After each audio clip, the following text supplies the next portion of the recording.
2026 ခုနှစ်ဇွန်လ9 ရက်ရှမ်းပြည်နယ်မြောက်ပိုင်းမူဆယ်မြို့တွင်ယမန်နေ့ဇွန်လ10 ရက်ညနေပိုင်းကရွှေဆိုင်ပိုင်ရှင်လင်မယားနှင့်ဦးတပြားတိုက်ခံရမှုဖြစ်ပွားခဲ့ကြောင်းသိရသည်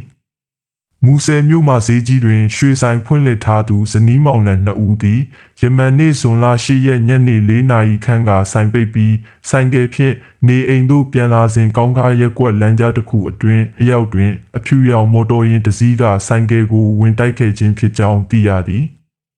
ကားဖြင့်အတိုက်ခံရမှုကြောင့်ဆိုင်ကယ်လဲကျသွားတဲ့အချိန်တွင်လက်နက်ကင်ဆောင်ထားသူများကကားပေါ်မှဆင်းလာပြီးနောက်တနက်ဖြင့်ချိန်ရွယ်ကရွှေနှင့်ငွေသားထည့်ထားသည့်အိတ်ကိုလူယူထွက်ပြေးသွားခဲ့ခြင်းဖြစ်ကြောင်းသိရသည်